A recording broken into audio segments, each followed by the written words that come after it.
Nós vamos falar um pouquinho na perspectiva de um psicólogo chamado Jeffrey Young, que é um dos grandes nomes da psicologia contemporânea e que traz a nós a ideia ou o conceito dos esquemas que nós temos conversado ao longo destes dias, aqui na Web TV Imaculada.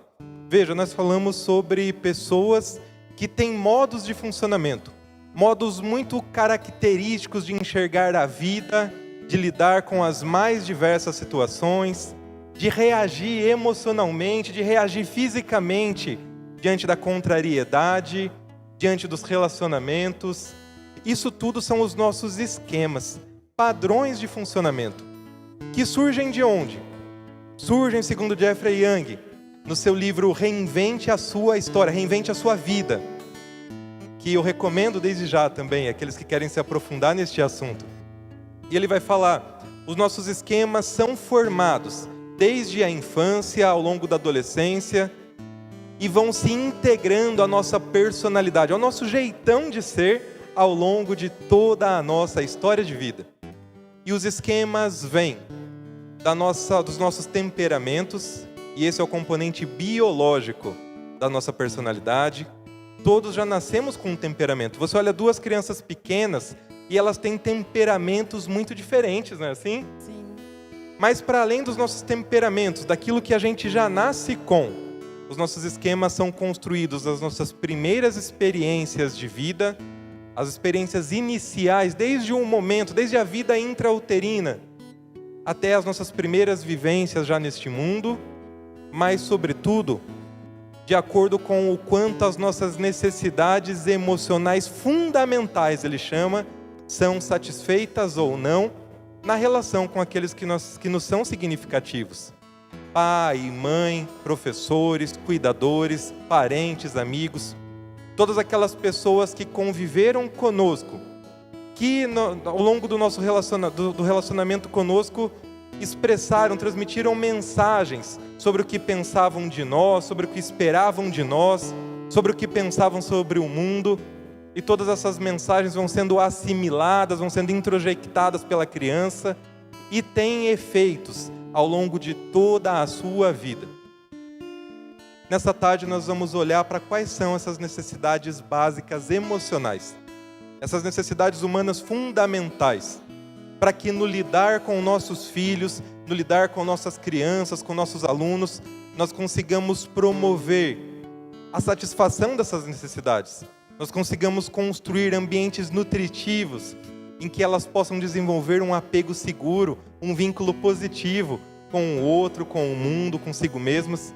Mas eu preciso fazer uma ressalva desde já, porque enquanto eu falar sobre essas necessidades e sobre os efeitos delas não serem plenamente satisfeitas, com certeza você vai pensar na sua própria história de vida. Com certeza você vai pensar na sua infância, nos seus pais, em tudo o que te aconteceu. O apelo que eu faço é que não seja essa tarde um momento de apontar culpados. A psicologia, a pedagogia, por muito tempo, compôs teorias que infelizmente tinham um efeito contraditório, um efeito colateral de culpabilizar pais, mães, sobretudo mães, culpabilizar famílias por aquilo que acontecia em relação ao desenvolvimento infantil. Hoje nós sabemos que não é assim. É claro que o pai, a mãe, a família têm uma importância crucial, porque é aquele ator de socialização que mais tempo permanece longitudinalmente, ao longo da vida, junto àquela pessoa. Porém, pai e mãe não educam sozinhos. Todas as pessoas que participam da dinâmica familiar, o professor da escola, e hoje em dia, infelizmente, a televisão e a internet, também colaboram com tudo aquilo que a criança, que o adolescente pensam sobre si, sobre o mundo. Então, o motivo desta tarde, da nossa conversa, é para que a gente tente acertar mais do que errar, mas não para apontar culpados. E todos nós temos esquemas, temos formas de funcionar, formas de reagir, que são positivas, que são funcionais, e também que são negativas, que são disfuncionais, que não nos ajudam, que nos fazem sofrer mais do que o necessário, que nos fazem lidar de formas tão complicadas com questões que talvez sejam mais simples. Todos temos esquemas desadaptativos, porque ninguém é perfeito. Então nós não precisamos exigir também que o meu pai, que a minha mãe, que aqueles que de mim cuidaram, também o tenham sido. O que um ser humano precisa ter, o que um ser humano precisa realizar ao longo da sua história de vida e desenvolvimento, para crescer com saúde emocional, para crescer com uma identidade fortalecida. Então são 5 as necessidades básicas fundamentais propostas por Jeffrey Young. E eu quero que você entenda o seguinte: não existe uma receita de bolo que diz o que eu devo fazer diante de cada situação na educação do meu filho. Porém, existem grandes princípios que nos ajudam a organizar as nossas ideias, os nossos comportamentos, para reagir da melhor forma em cada situação. As necessidades fundamentais, as necessidades emocionais fundamentais, são grandes princípios de cuidado que nós devemos utilizar ao lidar com crianças e com adolescentes. E a primeira necessidade emocional fundamental, então, é a necessidade que o ser humano tem de vínculos seguros. É a necessidade que o ser humano tem, em outras palavras, de sentir-se amado, de sentir-se cuidado, de sentir-se em segurança, de sentir-se realmente estável nos seus relacionamentos. E aqui, minha gente, eu estou falando então, daqueles cuidados mais primitivos que nós fazemos em relação aos nossos filhos. Cuidados físicos, inclusive, de alimentá-lo, de mantê-lo limpo, de responder, quando ele tem alguma queixa, quando ele chora, quando ele está precisando de nós. A criança nasce totalmente dependente do cuidado do outro, totalmente dependente do amor do outro. E quando ela não tem esse cuidado, quando ela não tem esse amor, quando ao expressar as suas necessidades ela só recebe violência ou negligência, e aí eu preciso fazer um parênteses. A negligência é tão cruel. A negligência, ou seja, o deixar para lá, o não ligar, o não estar presente, o não dar cuidado, é tão ou mais nociva do que a própria violência às crianças e adolescentes. Diante da violência, que é também tremendamente nociva, a criança pelo menos se sente respondida, ela se sente pelo menos enxergada. A negligência, ela se sente invisível, ela nem sequer é vista, ela nem sequer se sente digna do amor desse pai, dessa mãe, desses cuidadores. Então, responder às necessidades fundamentais de ter um vínculo seguro significa cuidar, significa nutrir, significa estar junto, dar apoio, dar amor, dar afeto. A criança e o adolescente que não tem essa necessidade satisfeita, ela tende a crescer, desenvolvendo esquemas muito nocivos, muito doídos, de abandono, de privação emocional, tudo aquilo que conversamos na segunda-feira, aquele medo de abandono, de que o amor do outro é condicional, de que ela é inadequada, aquele ciúme excessivo, porque o medo da perda nos leva muitas vezes a um comportamento de posse, aquela pessoa que é totalmente isolada, totalmente cobra do outro o tempo todo uma atenção descomunal. Nós precisamos ter muito cuidado nas nossas atitudes, para mostrar para a criança, para mostrar para o adolescente que ele está sendo cuidado, que ele está sendo protegido por nós. E aqui fica uma outra fala importante. Pai e mãe que precisam proteger os seus filhos. Pai e mãe que não podem se calar diante de situações de violência que os filhos sofrem também externamente ao lar, de outras pessoas, de professores. Pai e mãe que precisam assumir o compromisso de defender a sua família, de defender o seu filho, para que o filho se sinta então amado, protegido, estável e seguro. Eu vou aproveitar esse nosso momento e já falar da segunda necessidade emocional fundamental, também extremamente importante, que é a necessidade de autonomia.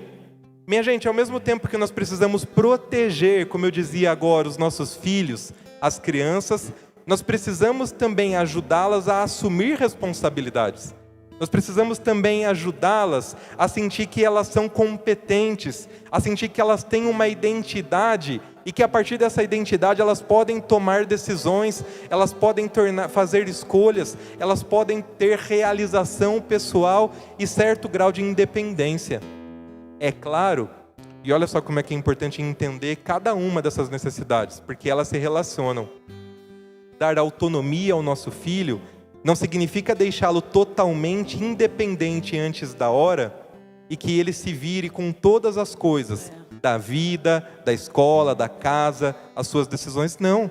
A criança não tem ainda essa capacidade. A criança não tem ainda essa autonomia. A necessidade emocional fundamental de autonomia significa que nós vamos ajudá-la a construir esta autonomia. Ou seja, na idade em que ela se encontra, com a capacidade e os recursos que ela tem, ela pode tomar pequenas decisões, ela pode expressar para nós o que ela gostaria, o que ela deseja, nós podemos levar em consideração, nós podemos dar a oportunidade dela fazer escolhas, dela se responsabilizar por aquilo que ela usa, por aquilo que ela cuida, e aqui entra pequenas tarefas domésticas, de acordo com a idade, com as capacidades da criança, mais uma vez eu repito. Entra aquele senso de pegou, guarda, desarrumou, arruma, para que ela vá se sentindo responsável pelas próprias coisas. A criança que não tem a sua autonomia, a sua identidade, bem resolvida, bem desenvolvida, tende a crescer um adulto totalmente inseguro, um adulto que depende dos outros para tudo, um adulto que não se sente capaz de tomar decisões. E minha gente, a vida adulta é uma constante tomada de decisão.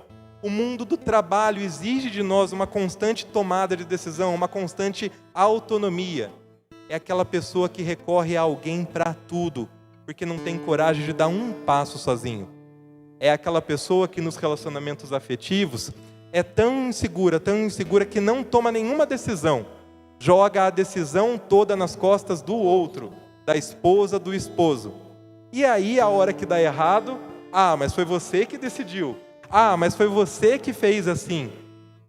A falta da satisfação dessa necessidade de autonomia gera pessoas que não têm coragem de se comprometer, porque não têm coragem de colocar cara e coração naquilo que faz. E principalmente, não tem capacidade, não tem condição de assumir para si as consequências positivas e negativas das suas próprias escolhas, das suas próprias responsabilidades.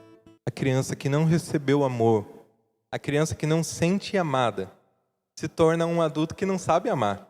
Lembra das 5 linguagens do amor que nós falamos na terça-feira? Ninguém dá aquilo que não tem. Então, se você não está conseguindo dar o amor que gostaria às pessoas, aos seus filhos, ou se você sente que seus pais não lhe deram, não lhe criaram a partir deste vínculo seguro, não conseguiram expressar afeto, expressar amor, eu pergunto aqui, será que também eles tiveram isso? Será que também eles receberam isso? Porque ninguém dá aquilo que não tem. Pense também, porque enquanto eu estou falando dos esquemas, do tipo de adultos que nós nos tornamos, talvez você pense, eu me comporto assim, eu sou inseguro, eu não consigo amar, eu não consigo expressar o meu amor, eu enxergo o mundo de determinada forma. Que essa tarde sirva também para você questionar o seu modo de ser no mundo. Será que o mundo é mesmo do jeito que eu estou vendo, tão amargo, tão cinza, tão difícil, tão ameaçador?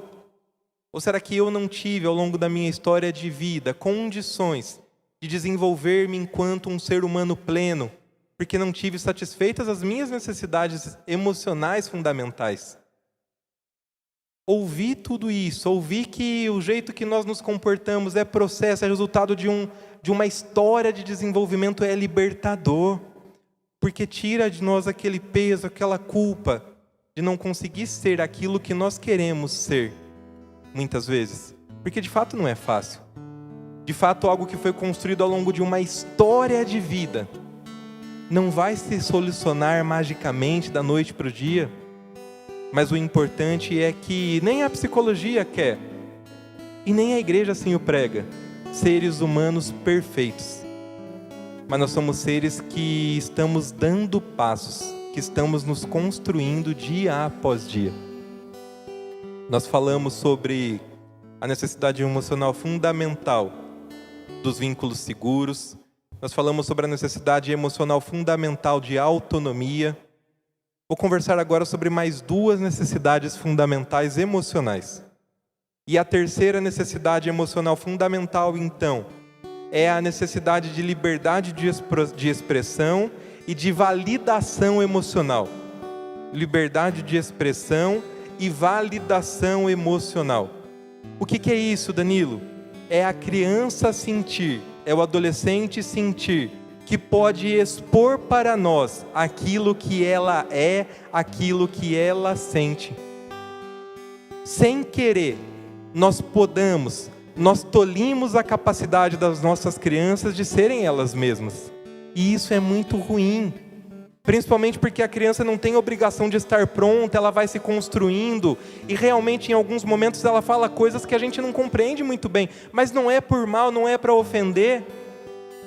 Tem um autor que chama Bowlby, que é o responsável por uma teoria chamada teoria do apego, que vai falar sobre relações humanas também. E ele dá um exemplo que eu acho que é muito emblemático disso que eu estou dizendo para vocês. Ele diz assim, olha, se a criança chega para nós hoje e fala, mamãe, eu não gosto da vovó, o que a mamãe Silmara responde? Ah, filha, a gente tem que gostar, é vovó da gente. Né? Hoje a gente fala, não fala assim, não pode falar assim. Sim, não fala isso, só vai escuta. Isso, e a gente não entende que não gostar da vovó, na linguagem de uma criança de 5, 6 anos, não é a mesma coisa que significa para nós, de 30 e poucos anos, falar eu não gosto da vovó. É verdade. A criança talvez não está falando sobre ódio, sobre falta de amor. Talvez ela está falando sobre uma atitude.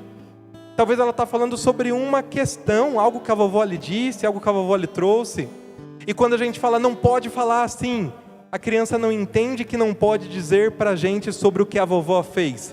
Ela entende que não pode falar sobre as suas emoções, sobre os seus sentimentos. E aí ela tende a se tornar fechada, ela tende a não comunicar mais aos seus pais, que são as figuras que devem lhe dar apoio, aquilo que ela é, aquilo que ela sente. Entende como isso é perigoso? Sim. Por que todos os dias nós vemos situações de violência sofrida na escola, por crianças, por adolescentes, inclusive violência sexual, e que a criança não tem coragem de contar aos pais aquilo que está acontecendo? É porque talvez ela não teve esse espaço de validação. É porque talvez ela aprendeu que não pode expor claramente aquilo que ela está sentindo, aquilo que ela está pensando. A resposta ideal seria, por que você não gosta da vovó? Por que você está falando isso? Aconteceu alguma coisa? A vovó fez algo? Posso te ajudar? E nós devemos acolher. Percebe como isso constrói crianças mais protegidas e adultos que lidam melhor com as próprias emoções? Sim. Porque qual é o resultado de um adulto que não teve durante a infância e adolescência a sua necessidade emocional fundamental de liberdade de expressão e de validação emocional satisfeita? Ela se torna um adulto que não confia em ninguém. Ela se torna um adulto que se isola, que vive ali no seu mundinho remoendo as suas emoções. E aí tem um conceito de psicologia que a gente aplica para a raiva que cabe aqui também, que é a ideia da raiva para fora e raiva para dentro. Raiva não é uma coisa só. Raiva é uma emoção que vem, toma conta de nós, e tem gente que põe muita raiva para fora, que explode, que agride, que xinga. E tem gente que igualmente se irrita muito, mas que não, essa raiva não desaparece, essa raiva fica dentro, guardada. Raiva para dentro. E aí isso vale para a raiva, mas vale para qualquer outra emoção. Essa emoção que não é expressa, e expressa de uma forma assertiva, essa emoção que fica sendo remoída, que fica guardada, só tende a crescer. E é aí que a gente entra em questões como depressão, impulsividade e assim por diante. A gente tem que tomar muito cuidado em conseguir promover crianças, ambientes em que as crianças se sintam acolhidas e que se sintam validadas.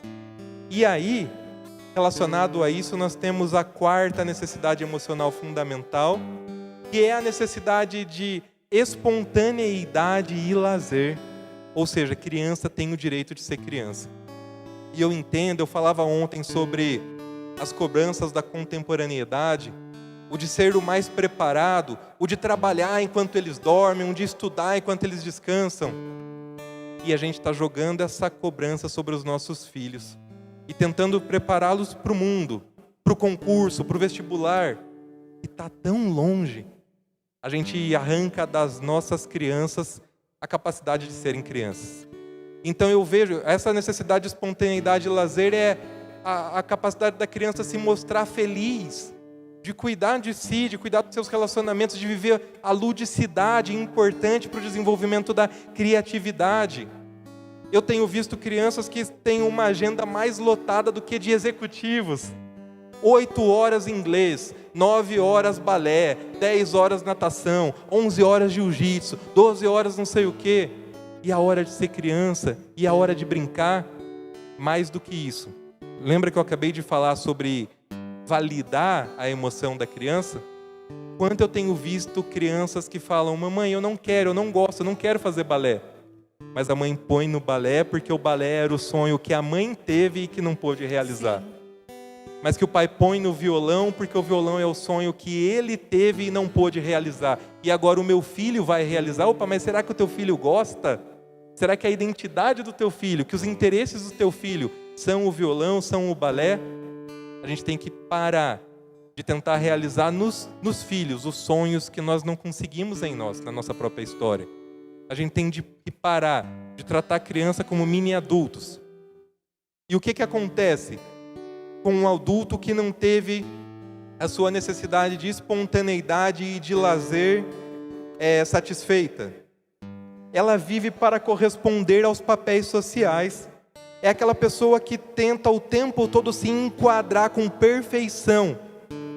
Vestir a camisa da empresa, mas ao esquecer de si, para ser o personagem que ele criou dentro do ambiente do trabalho, por exemplo.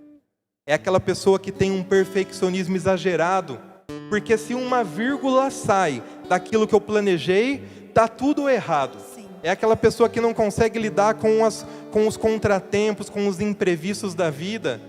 É aquela pessoa que não consegue conseguir fazer nada fora daquilo que está programado. Porque senão entra em rios de ansiedade, porque senão se paralisa.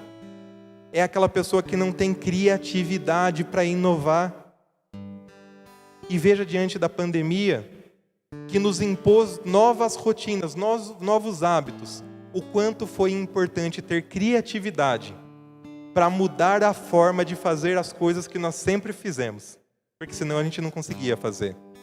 Então eu preciso satisfazer também as necessidades da criança de liberdade e validação emocional, e é preciso satisfazer também as necessidades da criança de espontaneidade e de lazer, para que elas não se tornem adultos inflexíveis. E agora vamos falar da última necessidade emocional fundamental, que é a necessidade de limites realistas e autocontrole. É o pai e a mãe, é o professor, é o cuidador. Saber mostrar para as crianças quais são os seus limites. Eu disse agora há pouco que nós precisamos dar a ela autonomia, capacidade de desenvolvimento da autonomia, mas dentro daquilo que as suas capacidades, que o seu recurso pessoal, que o seu universo infantil permite. Então existem coisas que extrapolam regras, convenções sociais. Existem coisas que são potencialmente perigosas. Existem coisas que realmente são indevidas a uma criança. E nós temos que pontuar para elas quais são esses limites. Veja, é lidar com o não, é lidar com a frustração, para que não se tornem crianças e posteriormente adultos mimados, que o mundo precisa se dobrar a todas as suas vontades. Porém, o Jeffrey Young vai dizer que sejam limites afetuosos.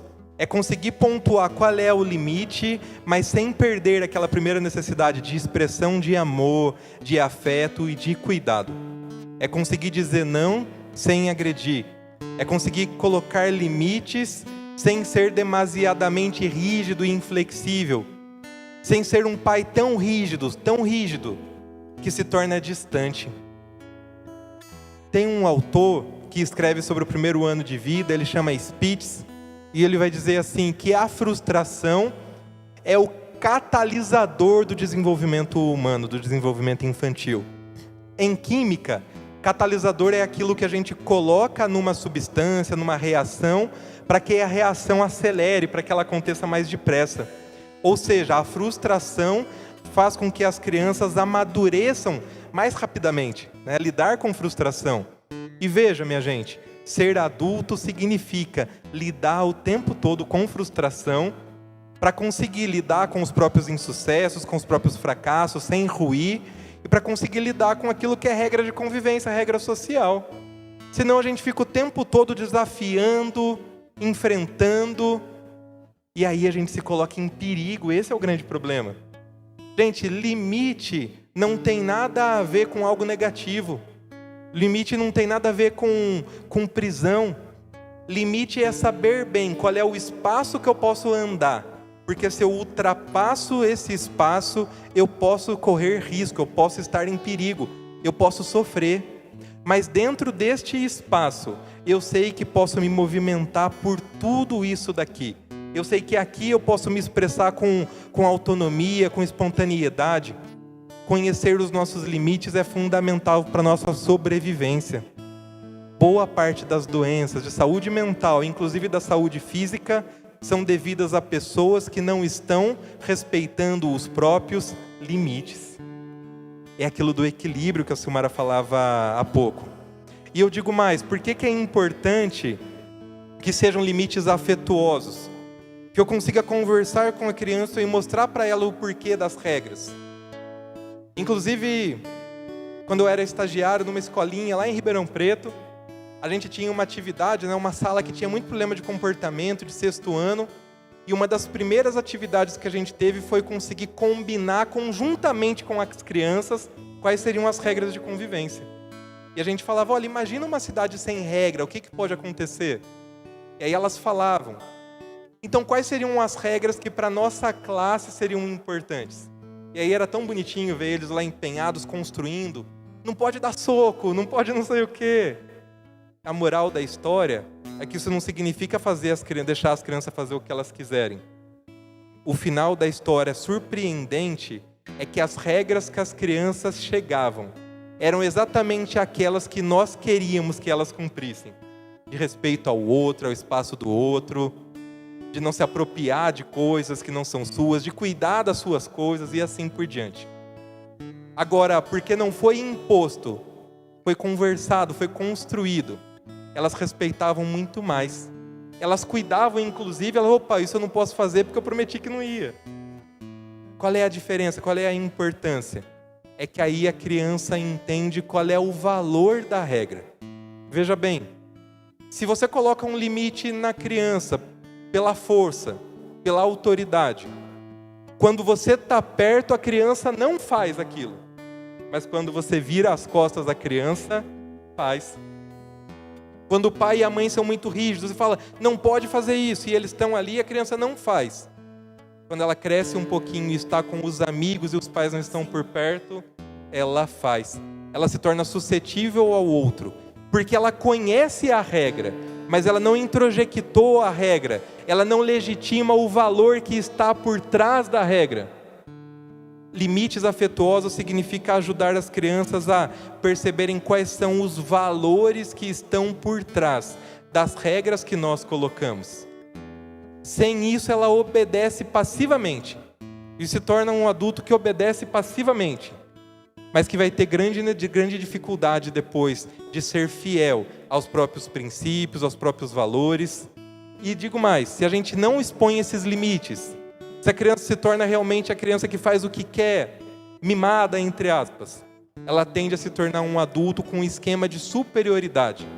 Que tudo é na hora que eu quero e do jeito que eu quero, senão não tá bom, senão não serve. E mais do que isso, quando a gente não corresponde integralmente, 100% à expectativa dela, e eu já adianto que ninguém corresponde 100% à expectativa de ninguém. Essa pessoa sofre. Pessoas que têm este esquema de superioridade, pessoas que são bastante narcísicas, por mais que não pareça, também sofrem, porque precisam que o mundo se dobre, como eu dizia, às suas vontades, e isso não acontece em lugar nenhum. Então que a gente possa também colocar nas nossas práticas educativas, respeitando o momento das crianças, zelar para conseguir satisfazer também essa necessidade de que elas tenham limites, de que elas tenham autocontrole, mas que sejam limites afetuosos. Criança e adolescente precisa de não. O não faz parte do desenvolvimento. O não também é expressão de amor, mas que seja um não dado com afeto, que seja um não dado explicitando qual é o valor por trás da regra, e não a regra pela regra. E o não com amor, ele pode ser firme, né, Danilo? Porque a gente, mulher maternal, acha que o não já é melancólico, né? Não, o não com amor é firme, né? Firmeza não tem nada a ver com violência. Isso. Firmeza não tem nada a ver com grito. Firmeza não tem nada a ver, né, com rigidez. Porque a gente até celebra, nossa, ele é enérgico, né? Sim, os pais, os nossos pais, no caso, né, da nossa geração era assim, né? Mas enérgico, firme, né? Firmeza. Quer dizer, diferente. Firmeza significa coerência. Sim. Coerência aos próprios princípios. Isso é ser firme. A mãe educa, o pai educa, o professor educa, não quando ele grita e bate porque você mentiu. Sim. Mas é quando ele fala, não pode mentir. E aí a criança olha e no dia a dia ele também não mente. E nas coisas mais pequenas. No Fala Padre ano passado eu brinquei, toca o telefone, né? Aí a mãe, fala que a mãe não está em casa. E aí a criança que tem um universo infantil, que entende as coisas diferente de nós, pega o telefone e fala, ô moça, minha mãe mandou falar que ela não está. Mas pensa, em cada prática com crianças, com adolescentes, eu estou respeitando as suas necessidades emocionais fundamentais de vínculo seguro e de proteção, de autonomia, de liberdade de expressão e validação emocional, de espontaneidade de lazer. E eu estou dando às crianças limites realistas, limites afetuosos e autocontrole. E aí, para eu e você, que já como adultos olhamos para trás e falamos, sabe, Danilo, eu não tive isso daí não. O meu pai era muito rígido, o meu pai não expressava afeto, o meu pai eu tinha que cumprir uma cartilha certinho, assim, assim, assado. Meu pai me deixava, minha mãe me deixava, a professora me deixava de tal e de tal jeito. É impossível não olhar para a nossa própria história. Eu disse segunda-feira e eu repito que a sua história não é uma sentença.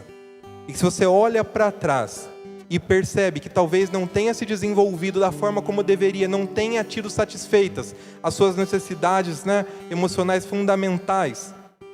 Pai e mãe também não são perfeitos, professores não são perfeitos, eles dão aquilo que eles tiveram. E hoje, olhando para trás e tendo consciência disso, eu posso tentar ser diferente com os meus filhos e eu posso tentar ser diferente no meu jeito de agir no mundo. Sim. É difícil, mas é possível. A psicologia promete isso, né? Ser humano é conseguir lidar, conseguir aceitar esses altos e baixos da vida, essas coisas que eu vejo e quero fazer, mas que acabo fazendo as coisas que eu não quero, como diz Guimarães Rosa. Gente, é assim. Afina e desafina, esquenta e esfria. O importante da vida é ter coragem.